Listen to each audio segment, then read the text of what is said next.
নমস্কার। পাঁচমিশালির আজকের পর্বে সকলকে স্বাগত। আজ রবীন্দ্রনাথ ঠাকুরের ১৬৪তম জন্ম জয়ন্তী। বাংলার ঘরে ঘরে, স্কুলে কলেজে, পাড়ায় পাড়ায় এই দিনকে গভীর শ্রদ্ধার সঙ্গে পালন করা হয়। বলা হয় বাঙালির জীবন আবর্তিত হয় রবীন্দ্রনাথকে ঘিরে।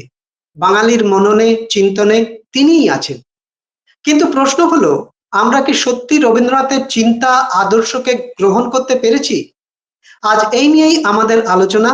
আমাদের সঙ্গে রয়েছেন বিশ্বভারতী বিশ্ববিদ্যালয়ের অ্যাসোসিয়েট প্রফেসর ডক্টর মিলন কান্তি বিশ্বাস। ডক্টর বিশ্বাস, আপনাকে স্বাগত পাঁচমিশালিতে।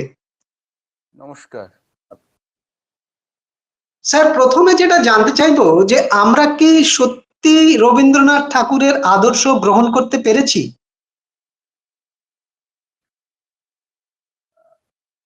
প্রথমেই আমার শ্রোতা মণ্ডলীকে আমার আন্তরিক শ্রদ্ধা নমস্কার জানাই। আপনি যে কথাটি বললেন খুবই গুরুত্বপূর্ণ কথা, সেটি হলো যে আমরা রবীন্দ্রনাথের স্যার একটু একটু পেছিয়ে যান, আপনার হেড পেস কেটে যাচ্ছে। হ্যাঁ হ্যাঁ, এইটা ঠিক। আমরা রবীন্দ্রনাথের আদর্শকে কতখানি গ্রহণ করতে পেরেছি বা পাথেয় করতে পেরেছি। রবীন্দ্রনাথ বহুদিন আগে একটি কথা বলেছিলেন। কথাটি হলো যে আমরা শিক্ষাকে কিন্তু বহন করে চলেছি, বাহন করিনি। অর্থাৎ আমাদের জীবন ঠিক অনুরূপভাবে আমরা নিয়ে যেভাবে নানান অনুষ্ঠানে, নানান চর্চায়, নানান মননে আমরা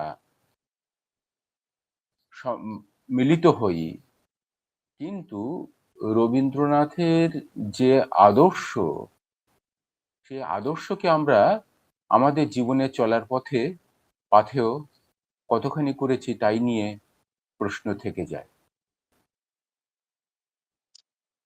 প্রশ্ন থেকে যায় এই কারণেই যে আমাদের প্রতিনিয়তই আমাদের যে চলা, আমাদের যে বলা, আমাদের যে কাজকর্ম, সেই প্রতিনিয়তই সেই চলা বলা কাজকর্মের মধ্যে প্রতিনিয়তই আমরা দেখি যে আমাদের মধ্যে যে সংকীর্ণতা, আমাদের মধ্যে যে বিদ্বেষ, আমাদের মধ্যে মধ্যে যে হিংসা, আমাদের এবং সেগুলো হয়তো থাকবে, কিন্তু আমরা যখন রবীন্দ্রনাথকে আমরা গ্রহণ করব, রবীন্দ্রনাথকে যখন জানব, রবীন্দ্রনাথকে যখন পড়ব, তখন আমাদের মধ্যে এই যে বিভেদ, এই যে হানাহানি, এই যে নানান যে আমাদের মধ্যে যে দ্বন্দ্ব, এই বিভেদ দ্বন্দ্ব আমাদের মধ্যে কিন্তু থাকতে পারে না। থাকতে পারে না এই অর্থে যে বিশ্ব মানবতার পূজারী। স্যার, এই যে বিশ্ব মানবতার পূজারীর কথা আপনি বললেন, এটা যদি আমরা তার প্রথম দিককার কবিতা দেখি, সেখানে তিনি প্রথমে বলছেন বাংলার মাটি বাংলার জল, তারপরে বলছেন ভারত তীর্থের কথা, তারপরে বলছেন আমি পৃথিবীর কবি। তার মানে এই যে তিনি ধাপে ধাপে বিশ্ব জনীনতার কথা বলছেন, সেটাই তো তার মূল আদর্শ। মূল আদর্শ। এবং তিনি সারা জীবন যেটা করেছেন সেটা হচ্ছে যে মানবতার জয়গান গিয়েছেন। পৃথিবীর, শুধু পশ্চিমবঙ্গ নয়, শুধু ভারতবর্ষ নয়, সারা পৃথিবীর যেখানে মানবতা লঙ্ঘিত হয়েছে, যেখানে যেখানে মানবতার অপমান মানে সূচিত হয়েছে, সেখানেই তিনি লেখনী ধারণ করেছেন, সেখানেই তিনি তার কণ্ঠ, তিনি সেখানে তিনি তার কণ্ঠ উচ্চারণ করেছেন বলা যেতে পারে। তিনি তার সেখানে তার বিরুদ্ধে তিনি কথা বলেছেন। তো এই যে মানবতার পূজারী, এই কথাটা যে বলছি এই কারণেই যে একজন মানুষ তিনি মনের দিক থেকে কতখানি বড় হলে এটা সম্ভব এবং কতখানি উদার হলে তার এই যে মনের প্রসারতা, তার যে এই মনের উদারতা, এই মনের প্রসারতা, এই উদারতা তৈরি হচ্ছে তিনি যে পরিবেশে জন্মগ্রহণ করছেন, যে পারিবারিক জলহাওয়ায় তিনি বড় হয়ে উঠছেন, সেটা ছিল অত্যন্ত গুরুত্বপূর্ণ। 19 শতকের সেই সময়, সেই বাড়ি এবং বিশেষ করে সংস্কৃতি, শিক্ষায় সব দিক থেকে একেবারে এগিয়ে, এবং তিনি এইরকম একটি আহ, স্বদেশ প্রেমের, স্বদেশের প্রতি যে শ্রদ্ধা, ভালোবাসা, সেই রকম একটা পরিবেশে বড় হয়ে উঠছেন, মানুষ হয়ে উঠছেন। এটা ছিল একটা খুব গুরুত্বপূর্ণ তার জীবনের ক্ষেত্রে একটা ব্যাপার। এবং দ্বিতীয়ত, রবীন্দ্রনাথ যখন তার বিলেত ফেরত রবীন্দ্রনাথ যখন তার পৈতৃক জমিদারি রক্ষণাবেক্ষণের জন্য যখন শিলাইদহে যাচ্ছেন, এবং শিলাইদহে গিয়ে তিনি তার জন্মান্তর ঘটছে বলা যেতে পারে এই অর্থে যে তিনি সেখানে গ্রামের মানুষ, গ্রামের প্রকৃতিকে তিনি খুব কাছ থেকে দেখছেন।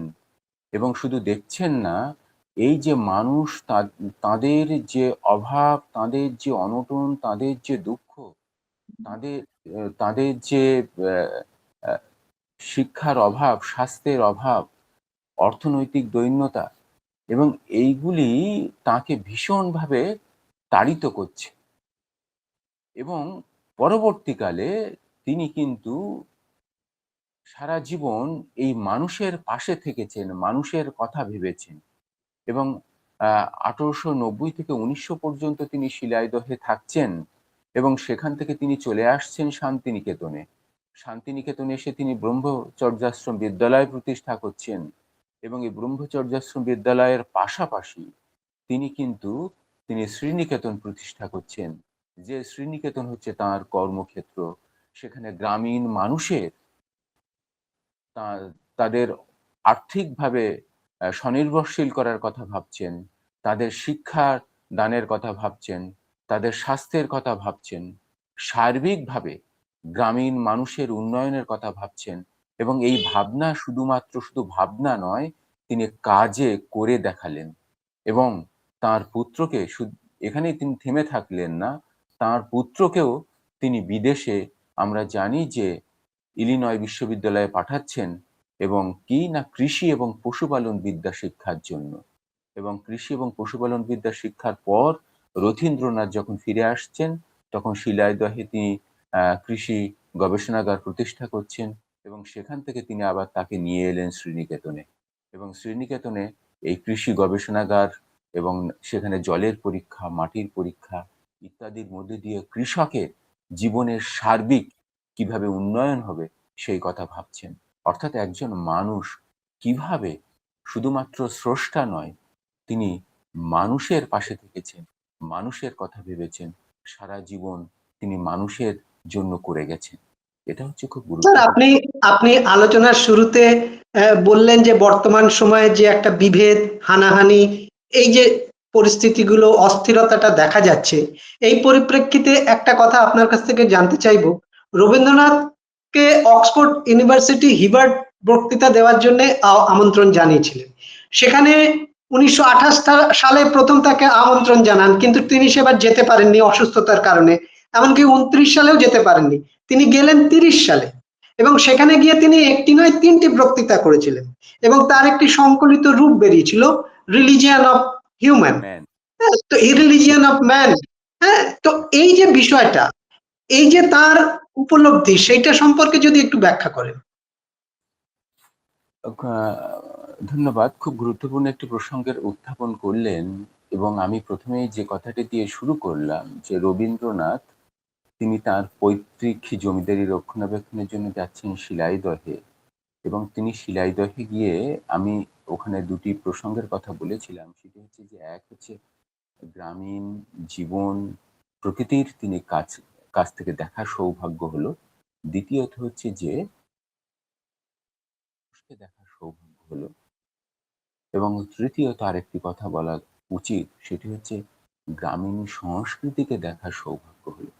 এবং এখানে তিনি তার পরিচয় হচ্ছে, আমরা জানি সর্বক্ষেপীর সঙ্গে পরিচয় হচ্ছে, গগন হরকারের সঙ্গে পরিচয় হচ্ছে, আমি কোথায় পাবো তারে আমার প্রাণের মানুষ জেরে। এই যে ভাবনা রবীন্দ্রনাথের, বলেছিলাম যে রবীন্দ্রনাথ যে পরিবেশে বড় হয়ে উঠছেন সেটা যেমন গুরুত্বপূর্ণ, ঠিক অনুরূপভাবে তার যে ওই ঔপনিষদিক তার যে ভাবনা চিন্তা সেটা পৈতৃক সূত্রে এসেছে তার মধ্যে। আমরা জানি দেবেন্দ্রনাথ ব্রাহ্ম ধর্মে দীক্ষিত ছিলেন এবং তার প্রভাব রবীন্দ্রনাথের মধ্যে এসেছে আমরা জানি। রবীন্দ্রনাথ নিজেও এক সময় ব্রাহ্ম সমাজের তিনি সভাপতি হচ্ছেন। কিন্তু যে কথাটি বলবো সেটি হচ্ছে যে এই যে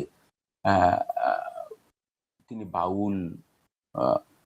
বাউলদের তিনি সংস্পর্শে এলেন এবং এই যে গগন হরকারা, সর্বক্ষেপী এবং এদের সংস্পর্শে এলেন এবং এদের যে ভাবনা চিন্তা, এই ভাবনা চিন্তা আমার আমি কোথায় পাবো তারে আমার প্রাণের মানুষ জেরে,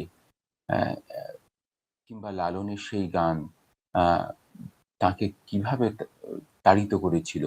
এবং তিনি যখন হিবার্ট বক্তৃতা 1930, আপনি খুব সুন্দরভাবে বললেন, 1930-এ তিনি যখন হিবার্ট বক্তৃতা দিচ্ছেন সেখানে, এবং সেখানে কিন্তু এই সর্বক্ষেপীর কথা উঠে আসছে, সেখানে কিন্তু গগন হরকারের কথা উঠে আসছে, সেখানে কিন্তু লালন শাহর কথা উঠে আসছে, লালন সাঁইয়ের কথা উঠে আসছে। তো এই যে এর মধ্য দিয়ে তিনি দেখাতে চাইলেন সেটা হচ্ছে যে সমস্ত জাত, বর্ণ, ধর্মের ঊর্ধ্বে যে মানবতা, অর্থাৎ আমাদের যে দেহ অবয়ব, এটা হচ্ছে আমাদের খাঁচা, এবং এই খাঁচার ভিতরে যে অচিন পাখি, তার কোনো জাত হয় না, তার কোনো ধর্ম হয় না, তার কোনো বর্ণ হয় না, এবং দেশ কাল নির্বিশেষে তিনি এর সাধনা করেছেন। এবং সেখানে তিনি এই যে হিবার্ট বক্তৃতায়, সেখানে তিনি এই প্রাণের মানুষের কথা বলছেন, মনের মানুষের কথা বলছেন, যেটা বাউলদের সাধনার বস্তু বলা যেতে পারে, সাধনার বিষয়, এবং তাদের যে বলা যেতে পারে যে তাদের সাধনার লক্ষ্য যে মনের মানুষ, এবং সেই মনের মানুষের কথা তিনি বলছেন। এবং হিবার্ট বক্তৃতায় তিনি সেখানে গিয়ে এই বাউলের কথা বলছেন, প্রথম বাউলকে বিশ্বের দরবারে পৌঁছে দিচ্ছেন, এবং তার যে চিন্তা, তার যে ভাবনা, সেই ভাবনার মধ্যে রয়েছে যেমন উপনিষদের ভাবনা, তার মধ্যে রয়েছে এই বাউলের সাধনার কথা রয়েছে, বাউলের তত্ত্বের দ্বারা তিনি অনুপ্রাণিত হচ্ছেন, বাউল সাধনার দ্বারা তিনি অনুপ্রাণিত হচ্ছেন। এবং এভাবেই রবীন্দ্রনাথ তার নিজস্ব গণ্ডি থেকে তিনি এভাবে বিশ্ব মানবতার হয়ে উঠলেন, তিনি সারা পৃথিবীর হয়ে উঠলেন, চিরকালের হয়ে উঠলেন, নিজস্ব গণ্ডি। স্যার, আপনি যে কথাগুলো বললেন, আপনি প্রথমে যে ভ্রাতৃত্ববোধের কথা বলছেন, হিবার্ট বক্তৃতায় তিনি যে বাউল আঙ্গিকের কথা বলছেন, লালন শাহের কথা বলছেন, তার মানে আমরা তো এটাই বলতে পারি যে রবীন্দ্রনাথ সমস্ত ধর্মের ওপর মানবতার ধর্মকেই প্রতিষ্ঠা করতে চেয়েছেন, বা সেই বার্তাই আমাদের দিতে চেয়েছেন।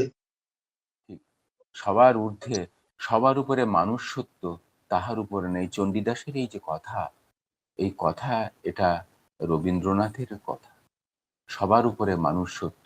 এবং তিনি 1941 সালে যে লিখলেন সভ্যতার সংকট, কালান্তর গ্রন্থে যেটি অন্তর্ভুক্ত হয়, এবং কালান্তর গ্রন্থে সভ্যতার সংকটে তিনি বলছেন মানুষের উপরে বিশ্বাস হারানো পাপ। তিনি আজীবন মানুষের উপরে বিশ্বাস রেখেছেন, বিশ্বাস রাখার কথা বলেছেন, এবং আমরা তার এই কথা অনুযায়ী, তার এই কথায় আমরা আমাদের জীবনের চলার পথের পাথেয় করতে পারি যে মানুষের উপরে বিশ্বাস হারানো পাপ, সবার ঊর্ধ্বে মানুষ এবং মানবতা, এবং মানব মানবতার জয়গান তিনি আজীবন এবং তিনি করে গেছেন।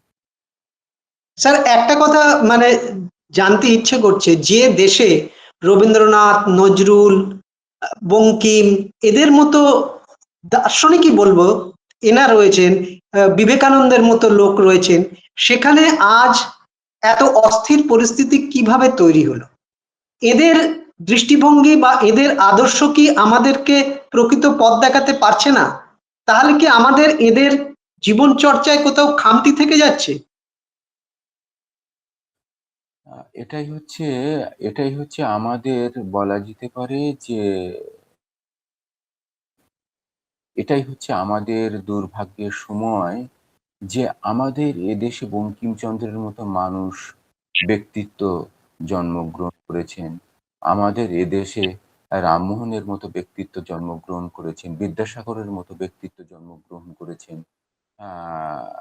বিবেকানন্দের মতো ব্যক্তিত্ব জন্মগ্রহণ করেছেন, রবীন্দ্রনাথের মতো ব্যক্তিত্ব জন্মগ্রহণ করেছেন, নজরুলের মতো ব্যক্তিত্ব জন্মগ্রহণ করেছেন।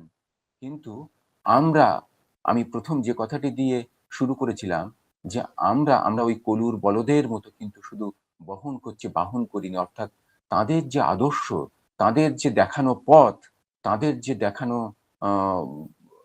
রাস্তা, আমরা তার সেদিকে আমরা ভুলে আমরা ভিন্ন পথে, তার বিপরীত পথে আমরা অগ্রসর হচ্ছি, যার ফলে আমরা আলোর সন্ধান তো পাবো না, আমরা আরো গভীরতর অন্ধকারের দিকে এগিয়ে যাচ্ছি।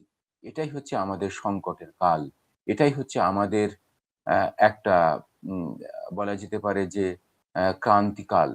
আমাদের মধ্যে যতক্ষণ না বঙ্কিমচন্দ্রকে, আমাদের মধ্যে যতক্ষণ না রামমোহনকে, আমাদের মধ্যে যতক্ষণ না বিদ্যাসাগরকে, আমাদের মধ্যে যতক্ষণ না রবীন্দ্রনাথকে, স্বামী বিবেকানন্দকে, নজরুলকে, তাদের যে ভাবনা, তাদের যে চিন্তা, সেই চিন্তা ভাবনা যতক্ষণ পর্যন্ত না মানে তাদের মধ্যে ছড়িয়ে দিতে পারবো,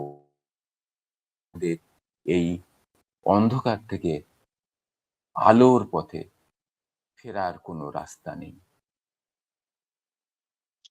স্যার, আপনার কথা শুনতে আরো ইচ্ছে করছিল, কিন্তু আজকে আপনি বললেন আপনার শারীরিক একটু সমস্যা আছে, সেই জন্য আজকে আমরা এই অনুষ্ঠান এখানেই শেষ করছি। পাঁচমিশালির সঙ্গে কথা বলার জন্য আপনাকে অনেক ধন্যবাদ। নমস্কার। নমস্কার। নমস্কার।